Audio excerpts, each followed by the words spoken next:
Hi everyone and welcome to episode 12 of Sweet and Caribbean Cooking with Sarina. I'm very excited to be joined this week by Trinidadian electric soul artist Kattronique. And on her side is A who some of you may remember from episode 5 when he did his own tracks. So he's going to be accompanying her this time around. So it's a little bit of a music community thing going on here right now, along with the food. And of course, you can't have the show without the food. So this week I'm making a vegetarian menu, three vegan dishes and a vegetarian dessert. And the dessert is very typical Caribbean, very Trinidadian. It's an old-fashioned style coconut sweetbread. And I'll talk a little bit more about that in a second. I'm also going to be pairing it with spinach and coconut sauce and olive salad, which you will enjoy. This is good. And I will also be doing penne in a tomato cream sauce, but there's no cream because it's actually a vegan dish. Okay? So I'm joined today by Billy Wilson. Hi Billy in Canada. Hello. And he's the host of that show with Billy Wilson, which is the largest and longest running variety show here on G+. And I was very happy to be a guest on episode 46, I think it is. So glad to have you with us, Billy. Yeah, it's good. And also Kattronique. And there were some other people who were going to pop in and hopefully they will as well. But please wait for no one, so I'm going to get started. I have a pan here, which is already heated up. I have my first set of coconut bread, and it took a while to bake. Just came out of the oven. And I'm going to have a second batch going. And I have some oil here that's ready for frying. Because the dessert, not the dessert, the salad that I'm making, we're going to be doing some really good frying with that. So let me just set that up here. Oh well, before I do that, let me put the onions in this pan for the spinach. We're going to caramelize this. And caramelizing onions is a very important part of building flavor in your dish. Otherwise, you're just going to have more onion flavor, and you don't want that, do you? So by caramelizing the onions, you bring out the sweetness of the onion, you bring out the sugars, and that helps us let's say the component to the dish. And this dish is so simple, so basic that it's very important that you get each stage right. Otherwise, it's going to lack flavor, and we don't want that. We want flavor. Just gonna like that. Let me get another spoon. If you have any questions, just feel free to put them on the event screen, either on G+ or on YouTube, and as well, Billy, Kattronique, Ravi, if you have any questions, just speak up. I'll be happy to answer them and process. No problem. There we go. And you can hear that sizzling, and hopefully you can see that on pot cam, fillet cam there. And now I'm going to turn the heat down to low, because we don't want to burn the onions, and we don't want them to brown too quickly on the outside. We want them to be sweet all the way through. So what's coming up this week on your show, Billy? Tomorrow I have a pretty fun show. It's going to be about photography, Creative Commons, like how to license your work, which will be like I've recently switched to Creative Commons, and I want to talk about that. And I also have some Creative Commons photographers on, including Thomas Hawk, who's going to be talking about why they've been doing Creative Commons for quite a while. And I'm also going to have some other people who have launched a site on like trading camera gear and stuff. And I also have another person who has developed an app for photography, and he's going to talk about that as well. What else do I have? Let's see. I just have to look at the list here. Yeah, and I have music from David Santi tomorrow. Billy, put a little note in the chat there that there might be a little feedback on your side, Kat. I don't know. I think I might be coming through a different monitor besides headphones. Yes. So if you can just cut that feed so that it doesn't roll through. No, no problem. Okay, great. That's better. It also helps to like mute if you're not talking. Yeah. I'm bringing as many Trinis onto G+ as I can, if you haven't noticed yet, Billy. So they're getting used to the technology bit by bit. It's good to So see. I have a caramel syrup that I'm starting here as well, salted caramel syrup. And this is a combination of butter, sugar, and I'm going to be putting in some heavy creams just in a bit. So I'm just whisking it down right now. I'm going to add the cream, and I'm going to bring it to a boil and then turn it down right away. Do you cook much, Billy, or are you mostly more an eating guy? I don't really cook at all, hardly.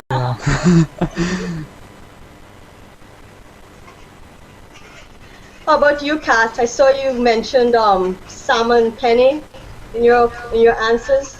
Yes, actually my friend Kyle took me to Buzo one day and well, he introduced me to the smoked salmon pasta there and since then like I've been trying to recreate it, so I've been getting How better. successful has that been? You know, actually my first try was pretty good. Oh wow! Yeah, I can't remember what I added though. Well, I kind of sometimes when I don't know recipes offhand, you know, I'll Google. Google is your friend, so. But that's the attitude to have in the kitchen. Don't be intimidated. Don't be afraid. Just jump right in. What's the worst? You throw out a pot of things and you have to start over. It's not so bad. Yeah, I mean, I would have wasted a lot of money. I'm trying to keep it optimistic. Not so bad. And well, it was also my first time trying to make like a cream sauce with like Parmesan cheese and all that. Oh, kind of that stuff. sounds good. And it was really rich. It was really rich. Thankfully, it didn't hurt the bells. So I have my oil coming up to heat here, and the way that I check it to see if it's ready to fry, you might like this tip, Kat, is you take a wooden stick, could be the end of a wooden spoon or the end of a sizzle stick. Please know the old sizzle stick action, and you dip it into the oil, and if the oil is ready, bubbles will form around the stick right away. If they don't, keep it going a little more. So my bubbles not quite there yet, so has to heat just a little bit longer. But my onions are coming along very happily there.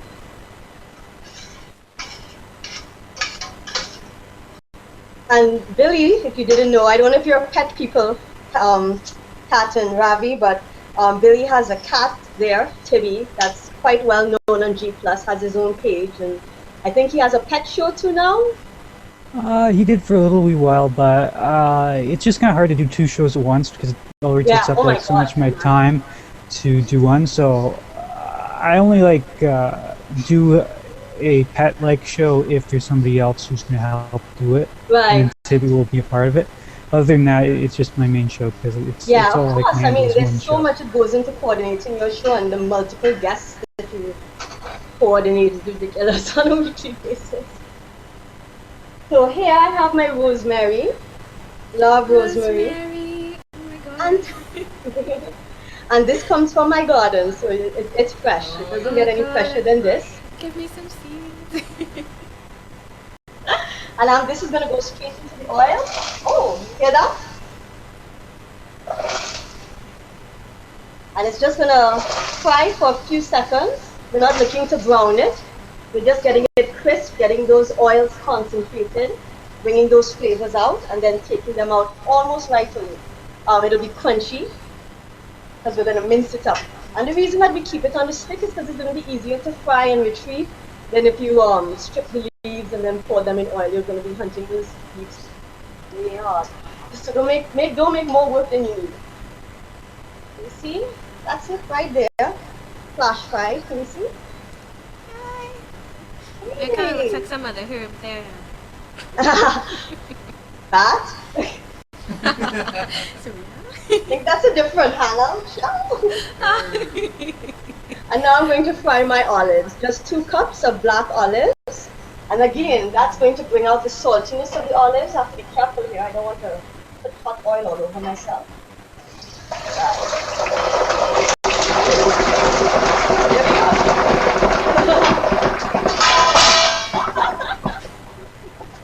There goes the pot. Does it sound dangerous? No, look at your noise. And so we'll know it's done when the bubbling and the hissing and all that sound dies down, then the olives are ready. Like a So pressure cooker. you don't have to worry about that. It's gonna tell you for yourself. So we have three things going right now. We have the onions, we have my caramel syrup, which is now coming up to a bubble, but I want it to come up to a boil before I lower it, and my olives, which is slowly frying, and the bubbles are starting to die down, so I know that they are cooking through properly. Have you ever fried olives before, Kat? No. You should try it.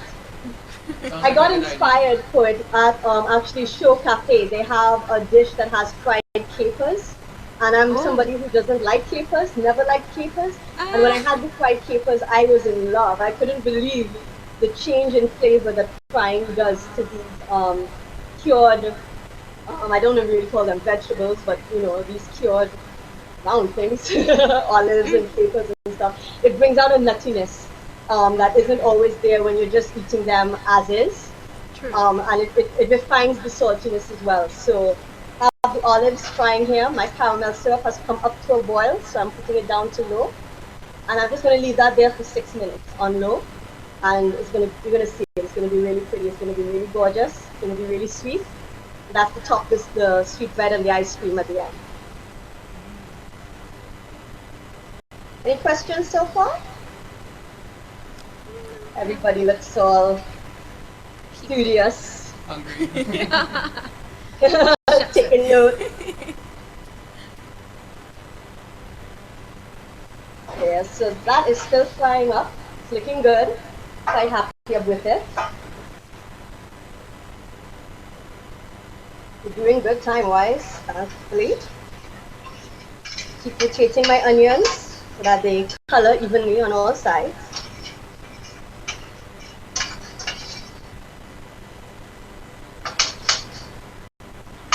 And now I'm going to start putting together my sweetbread. Ria Martin on the event stream said she had been waiting forever for my sweetbread recipe. I didn't know that. If you have other recipes that you want to me to make, feel free to put in requests and you can vocalize it. Well, Kat already asked me about barfi, and I'll see if I can do that live because it takes a while to set. So I'll probably have to start it and then have another set that's already finished. But there are a lot of great traditional Trinidadian and Caribbean, foods and delicacies that, that's why I have this show, to bring them to light.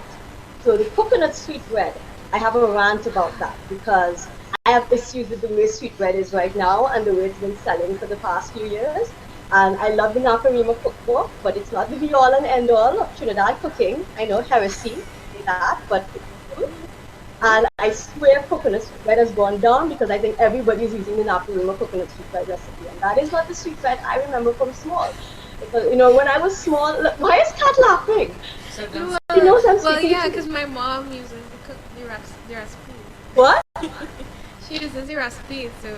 Well, sensitive topic, but no, when I was a kid, I remember coconut sweetbread being soft, being very warm, having a sugary crust, having those raisins studded throughout, the coconut studded throughout, and then at some point it became this weird yellow thing that had a set of citron peel and was heavy, and it wasn't that light thing anymore. And I don't know when that happened. I don't know why. Again, I have my suspicions, which I've just vocalized. But don't recall my mom using that seasoned peel though. Using what? Peel. I don't remember her using the orange peel or whatever. I can't hear you too well, Kat. Oh, hear me better now? Yeah. Okay. No, well, I don't remember my mom's one coming out kind of yellowish. Oh, okay. Well, it's not yellowish like saffron yellow, but it's that kind of golden color that's different from the color that when you use a lot of coconut, there's a grayness to the inside of the sweetbread when there's a lot of coconut in it.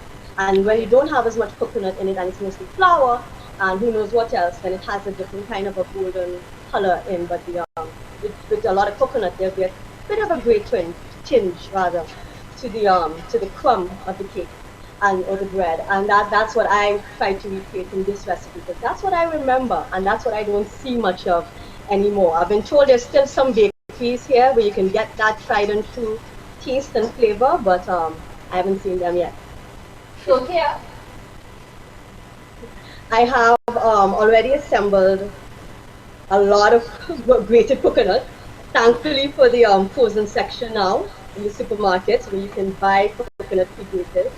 And it's combined with flour, it's combined with raisins, sugar, cinnamon, a little bit of nutmeg. So that's good stuff there. I like my rosemary. And my olives are still frying. I'm going to take them out in a sec. And now I'm going to add the liquid ingredients. And this is melted butter with eggs and milk. And there's already sugar in here. So the way that you combine is you just make a well in the dry ingredients, pour in the liquid ingredients, and then you stir away. So I'm mixing that up now. And I'm going to stir them in a bit. And don't worry that I'm not stirring right away. It'll be fine. What's most important with coconut sweetbread is that you don't use your hand, that you use a metal spoon to incorporate everything, because your hand, the warmth in your palms, is going to activate the gluten in the dough, and that's going to make the bread tough and hard. And again, I have issues with tough, hard sweetbread. So I think my olives, they're still bubbling, but I don't want them to burn. I'm going to take them out.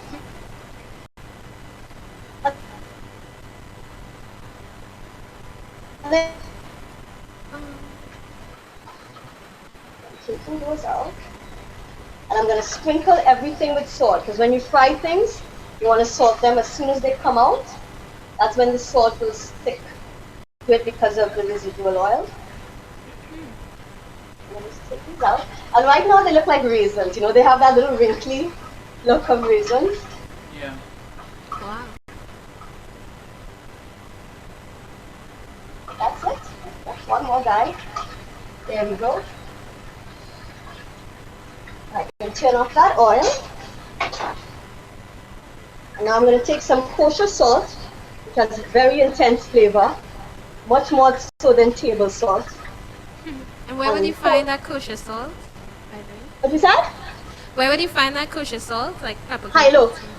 Oh, okay. Yeah, girl. You understand?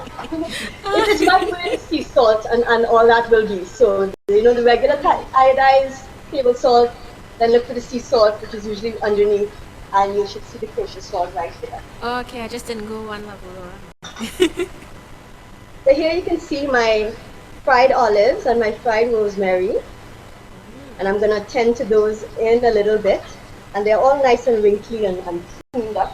So putting that there. And now let's take a look at our onions. They are brown. I'm going to mix my sweetbread in a second. Time there. And my syrup. I'm multitasking today. Not much in the oven. Not for now. So I'm going to put my garlic in. And that's just going to go for a few more minutes. About 3. We're not looking to brown the garlic. We're just looking to bring up the flavors.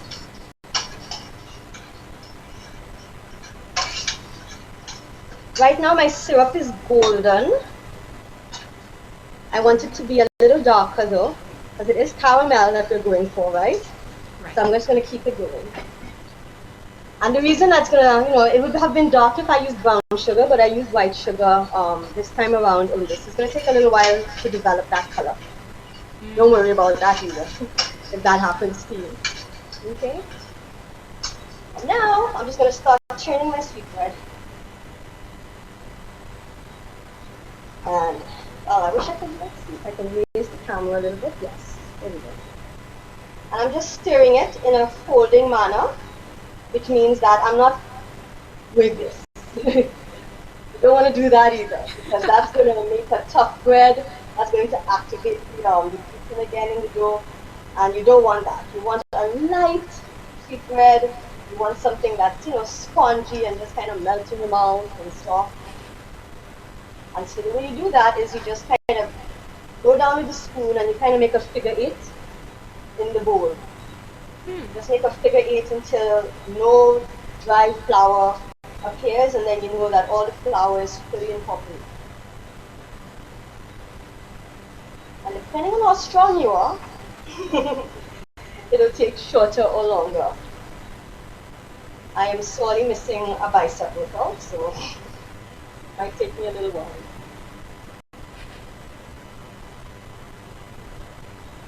Any questions so far? No? Okay, well that's good. I'll check the event screen in a few minutes. I'm still this up. And I'm going to be putting this into a 350 oven. The oven is already set. And normally it will fit into one 12-inch loaf pan. But I already have that set to show you. But since I'm going to be sharing the rest of this, I'm putting it into two 8-inch pans for gifting purposes. So, don't feel that, you can't do the same. Because who doesn't like to get, a nice little sweetbread from a neighbor or a friend, right? Yes, Sarina. Is that a hint? Hint. Show up on your doorstep with some sweetbread. So I'm just folding this until nothing else appears. Flour-wise, of course. And I think it's done, so let me just show you the batter. See, it's a very thick batter. It won't rise much. It'll rise a bit, but because of all the coconut that's in there, it's going to be, it's going to stay heavy. So you don't expect it to be like, woo! It'll mound nicely. So I have already buttered and floured two 8-inch loaf pans. And I'm just going to scoop the dough into here.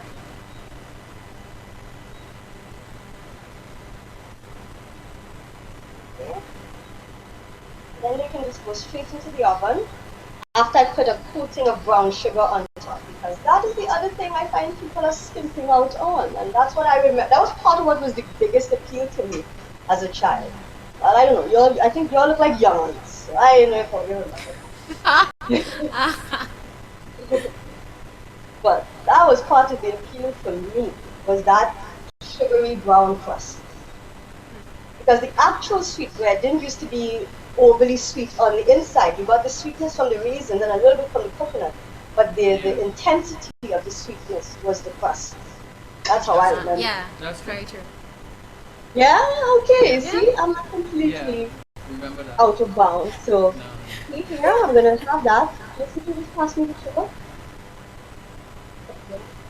That's my behind the scenes camera guy, the big glass bottle of sugar. Thank you. And see, I'm just going to shake here some sugar on the top.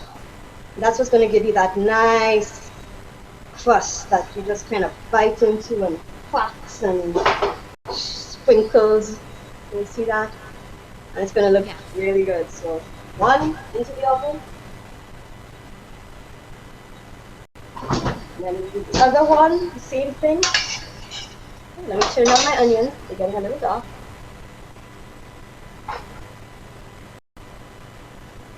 Are there any West Indian eateries in your town? Caribbean food places, Billy? Oh, did Billy walk off? Sorry, I thought I heard the cat at my door, so I just got up to touch it and I muted myself so that you wouldn't hear me open the door. And then you asked me a question. But the cat wasn't there. I'm just paranoid because he likes to rip paint off the wall if I don't let him in. Oh no. And when he wants out, he'll try to rip the covers off of hard-covered books. Oh, well, that's not. That's not cool. Yeah, I got some nice old books, and he's been ripping like these historical books apart from the 1920s. Oh wow. Damn. Well, I love some of the pictures you've been posting from. I know it's not like Google Maps, but it's something like that. Or is it from Google Maps? I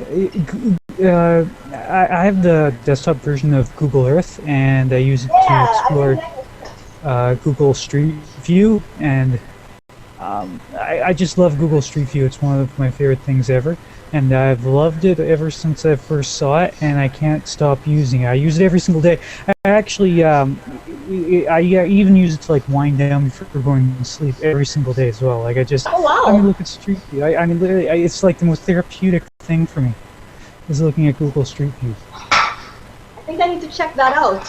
I haven't really explored that side of Google yet. So, oh yes, I was asking you, is there much Caribbean food in your town or any at all?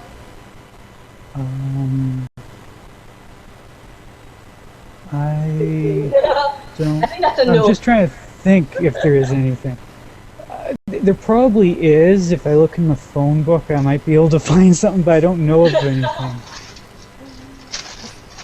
Well, if you can find some, let us know, because I would love to know what you think firsthand of some of the kind of foods that we make here. So here I have my fresh spinach, and I'm just putting this into the pan. It's going to cook down really fast, and I'm going to put some coconut milk in there as well. And this is a side dish that I like to make, and you can alternate it to adapt to other dishes really easily. So like right now, I'm just using coconut milk, some salt, some pepper, some garlic. But if you were serving it, say, with Asian dishes or really spicy food or spicy West Indian, you can add like a Scotch bonnet pepper. You can grate some ginger, add to the profile. So there are ways that you can pull it in or change its characteristics.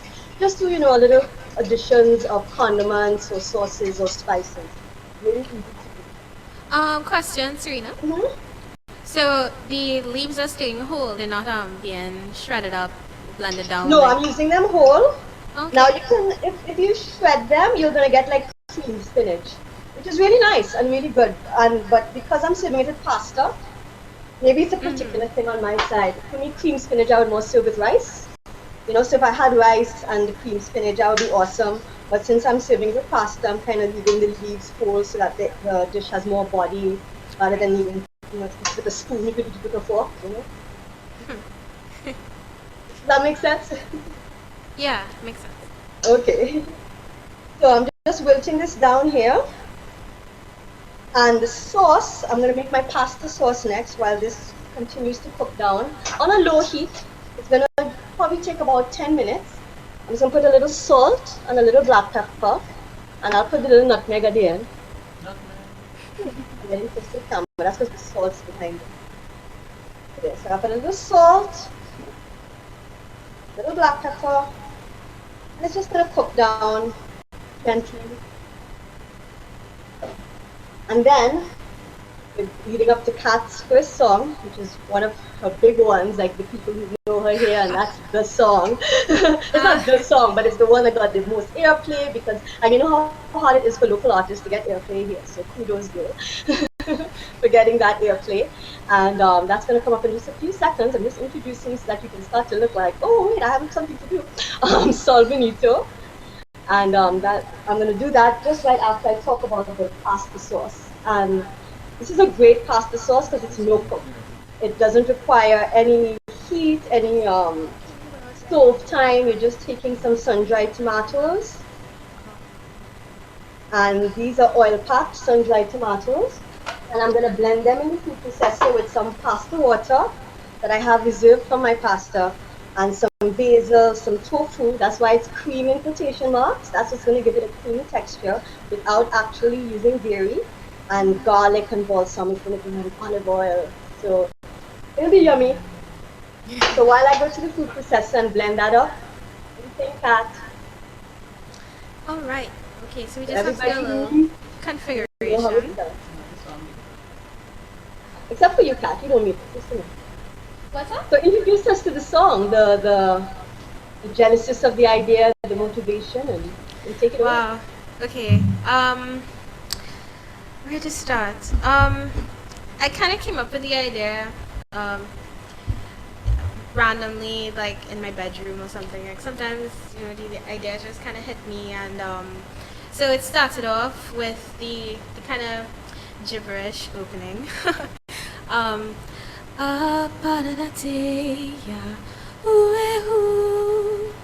And from there I was starting to hit guitars, I was starting to hit piano, I was starting to hear an accordion. It was going to be bossa nova. You're probably familiar with the genre. It came from Brazil. It's like a kind of Brazilian jazz.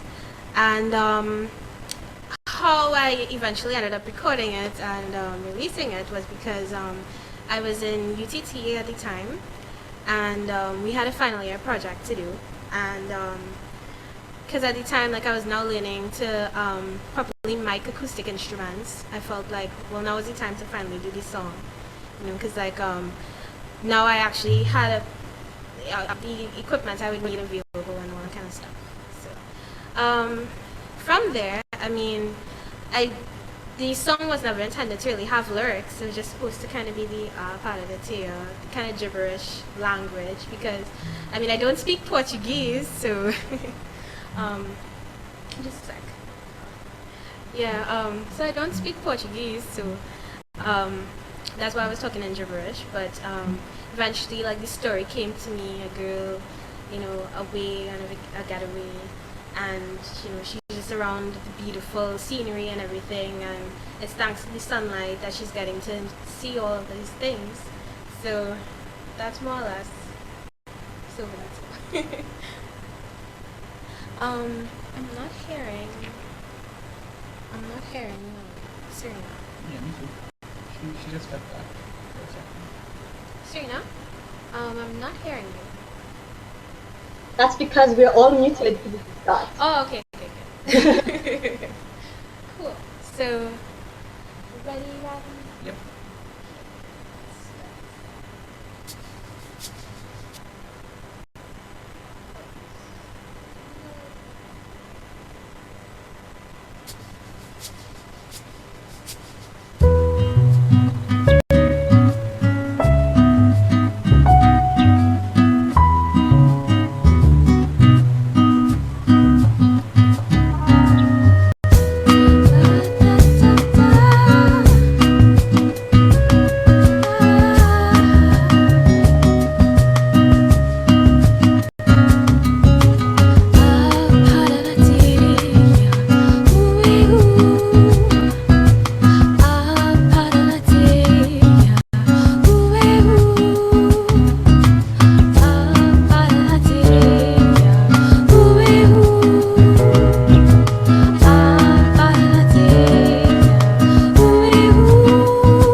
That's your Thank you, that's thank you. Kat's G+ debut. So congrats, Kat. Thanks, thanks. I love that bossa nova vibe. I'm a big fan of. I mean, that's why I love the song. I'm a big fan of Joe Beam and Astrid and Gilberto and yeah, and all of them, Antonio Joe Beam and stuff. So Oh. once I heard that, I was like, oh my god, take me away.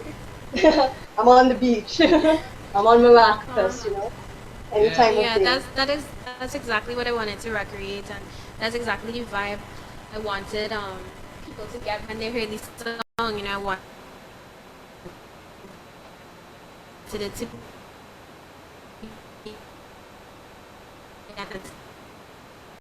I got a little bit of freezing there. Hope that wasn't just on our side.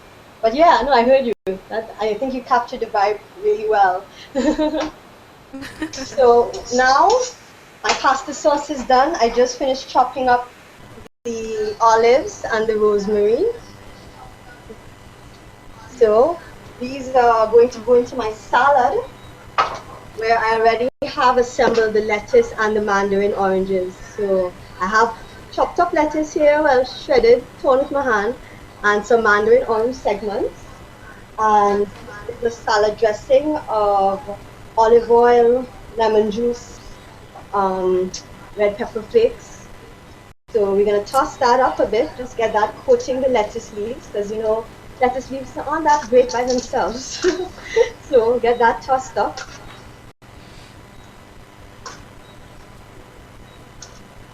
And now we're just going to put in the chopped fried olives and the chopped fried rosemary.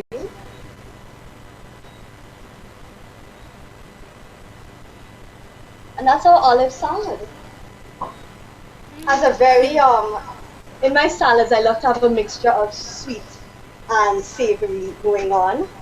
So that's exactly what this salad brings about. You have the saltiness of the olives, which have become nutty because they've been fried. It's almost like junk food. And then you have the sweetness of the oranges. And then you have the woodiness of the rosemary that has also been fried. And then, of course, the crunch of the lettuce, because I like to have a contrast of textures, a contrast of colors, contrast of flavors. That's what makes salad exciting. So Oh yeah. I'm going to plate that up in a little bit, but you can put it there.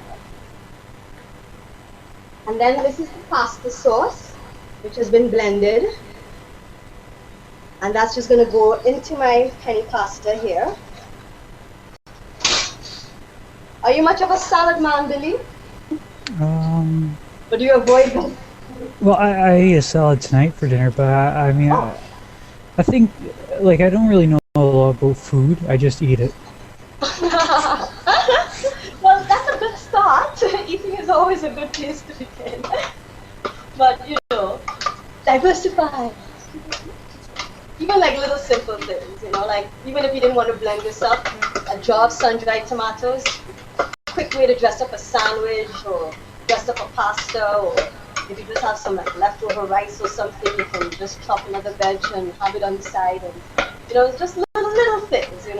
That's how I started, because I didn't start as any big cooking thing or anything like that. I really am self-taught and relatively late in life self-taught, so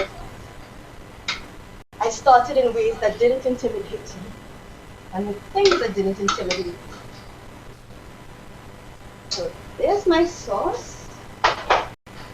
Now I'm just going to mix up the pasta. And what's great about this is if you're trying to cut back on your dairy consumption, because a lot of people are lactose intolerant, or they're just trying to, reduce dairy because dairy is becoming so processed. I don't know how it is in Canada, Billy, but a lot of other places have been complaining about how over-processed dairy products are becoming. So people who are trying to maybe cut back on that, this is a great way to enjoy a creamy flavor and feeling without needing to have the actual dairy product in your dish. That's why I like vegan dishes. I'm just mixing this up here. Now I'll show it to you. My spinach is almost cooked down. My syrup is there. I would like to have it a little darker, but it's not going to get there just yet. So this is my pasta right now.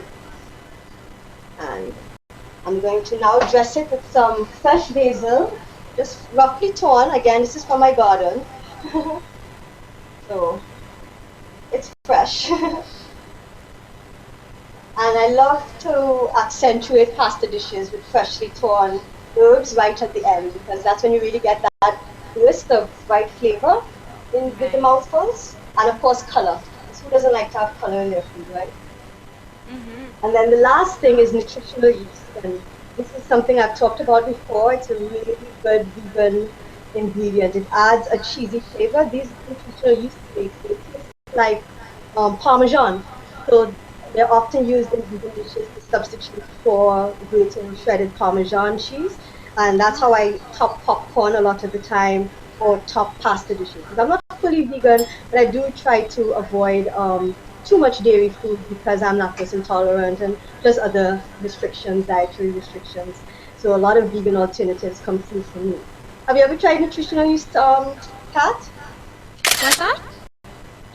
Have you ever tried nutritional yeast? No. I've Oh, never okay. heard of it before. Yeah, I'm Oh, sorry. you haven't even heard of it? No. They have it I'm a at meat health mouth, food so stores here. okay.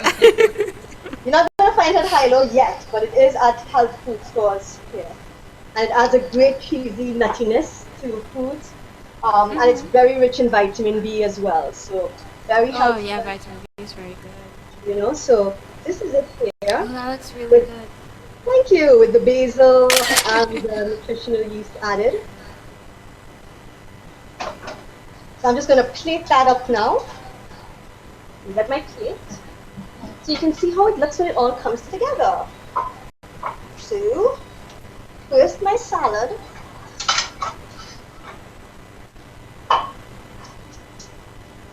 And again, get that nice contrast of colors and textures.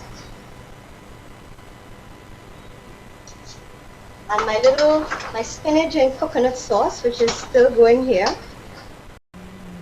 And you can see how much it's cooked down, huh? Yeah, it's really cooked down now. That is spinach for you, huh? And so this is rich in the coconut sauce and the garlic and the onions. And I put a little bit of nutmeg at the end. And then here we have our pasta. I've never heard of nutmeg before with pasta. So that's a new. Yeah, well, it is actually not that non-traditional, because it is an accentuating, an accent flavor. So you're not going to put so much that people are coughing on it. You just put a little bit to create a bit of a you know? This is interesting. This is different. Maggie.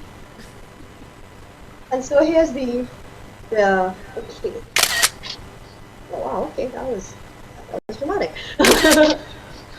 So, can you see that properly, everyone? Okay. So that's the final plate there. Now the last thing is the dessert, the sweetbread. So let me move this to the side.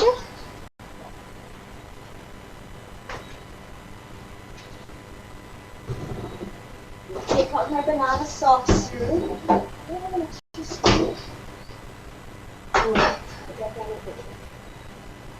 I have my banana soft serve here.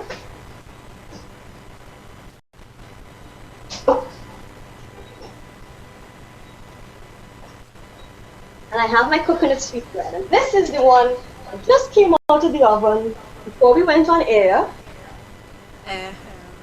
And you can see, oops, it fell off there. You can see it's a biggie. And it's got lots of brown sugar on the top. That's the good stuff right there. That's the way I remember. What size baking pan you use again? Well, this one here is a 12-inch baking pan. And the recipe will make one 12-inch loaf. Now, remember, I used two smaller 8-inch loaves for the second batch that I just made and which are baking right now. So, Sarina, have you made banana bread already on the show? oh, not on the show. Would you like me to? Yeah. Sure. No problem. It's really done nice. But so you see, this is what I'm looking for, people.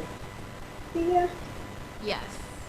Oh, the It's texture. supposed to be soft. Neatly colored. It's supposed to have raisins throughout. It's supposed to be able to see the coconut clearly throughout it. Yes. And it's supposed to be yes, slightly there's chunks crumbly of because coconut. there's so much let me see if I can get it this way, yeah. See? Yeah. There's supposed to be Gosh, so much Sarina. coconut in it that it's also slightly crumbly. See?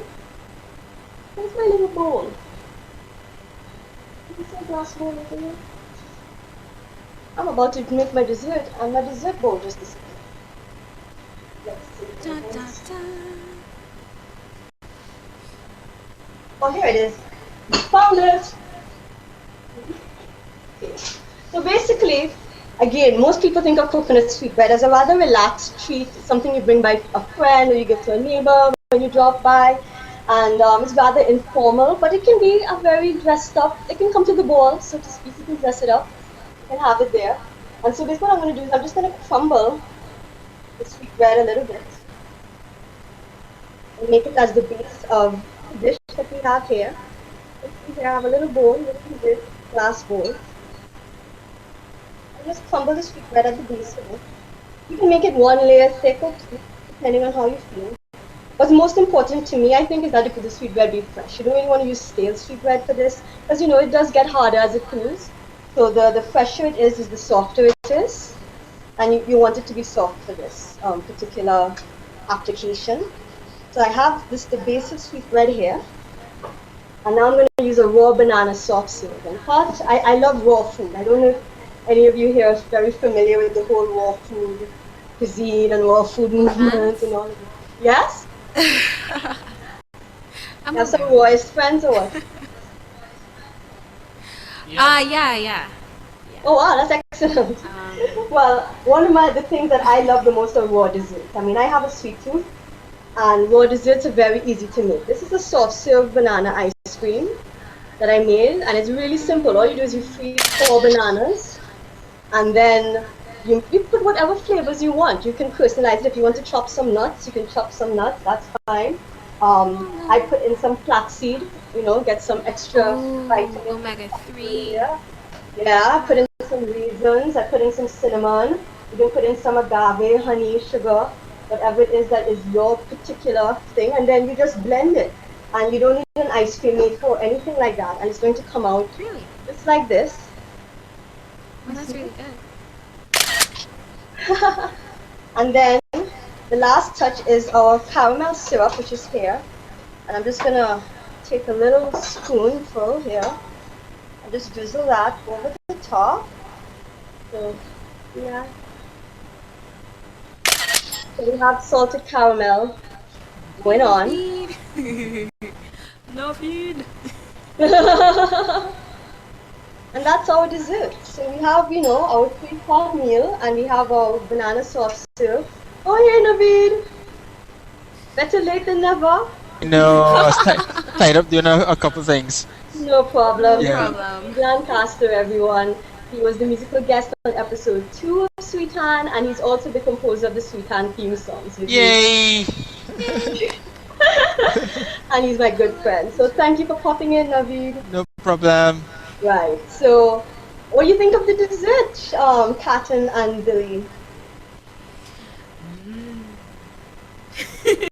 Silence. It sucks. No. No, It's I'm awesome. rubbing my belly, motion. The salted caramel goes so good with the banana. It's such a contrast of flavors. Oh my gosh. This Haagen-Dazs flavor, banoffee. Haga Silva con Navi, that's what I just said? No, banoffee. Oh, okay. Oh, I know banoffee, but I haven't had the Haagen-Dazs. Yeah, actually I've never had the actual banoffee, but yeah, from the banoffee ice cream is really good. I think it's like banana caramel toffee, something like that. So you have everything going on here. You have coconut, you have raisins, you have the grated coconut because it's grated coconut, so you're getting chunks of coconut while you're eating it. And then you have the banana on top, and then the salted caramel. And oh my god, it's delicious. By the way, Sarina, do you experiment with like aloe vera plant? In food?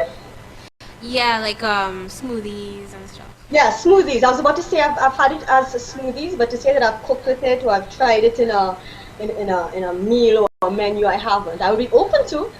And that's actually kind of interesting. We used to have an aloe plant here, but we mostly used it, for medicinal and in smoothies and tonics and things like that. Right. Yeah, Giving me me too. some ideas. Oh, I'm not too familiar with like any food recipes, but yeah, like drinks. I've tried like banana with aloe and How was that? it was good. It was good. Okay. Oh, great. So to wash everything all down tonight, as soon as I go off air, I'm going to be filling myself up with everything that you saw here tonight. I'm going to be washing everything down with a Riesling Yellowtail because it's, just going to be me. I would definitely upgrade if I was having some people over. But I love a Riesling, and it's a very food-friendly wine. And in particular, I chose it for this menu because it's a sweeter wine. It has a lower alcohol volume. As a result of that, it goes well with dishes that have a little heat, have a little spice, and there is some heat and spice in my pasta sauce and in my salad dressing. And it also goes well with sweeter flavors. So the coconut in the dessert and the coconut in the spinach is going to bring out the sweetness of the coconut as well. So if you want to make any of these dishes and you're thinking about what to try it with, give it a try with a Riesling. I don't think you'll be disappointed. So we're coming down to the end of the show.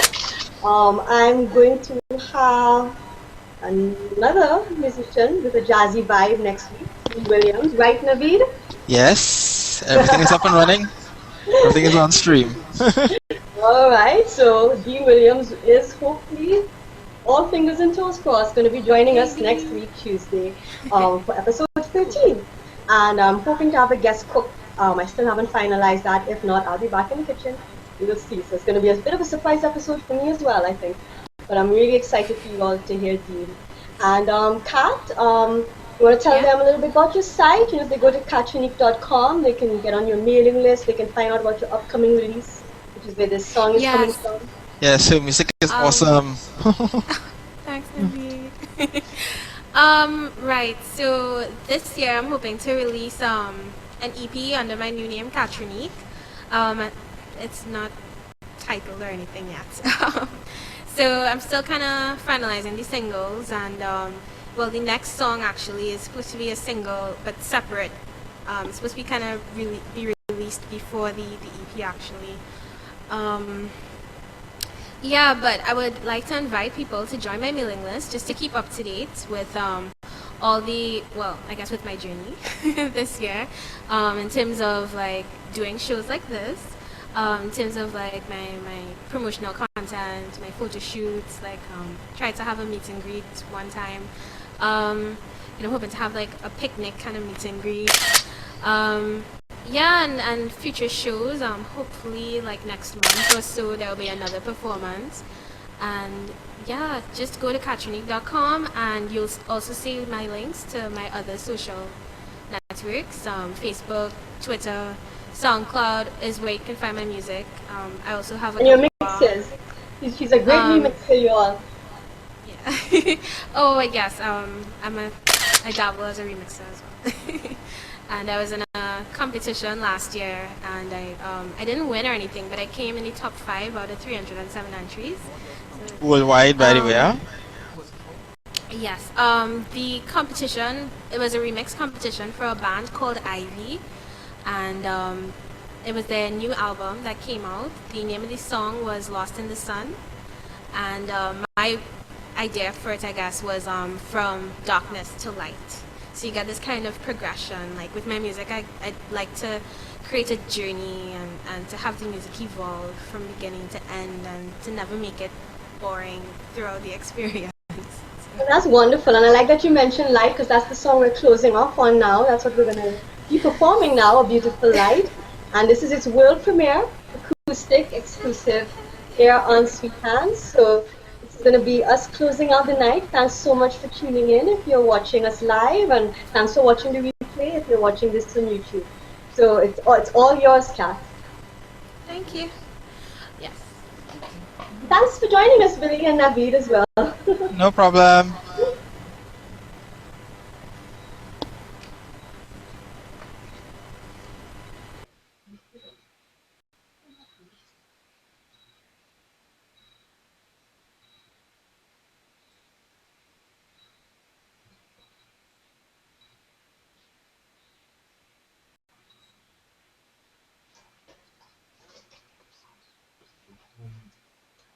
Sorry, I think you got accidentally muted there, Kat. If you can just unmute, and we can start.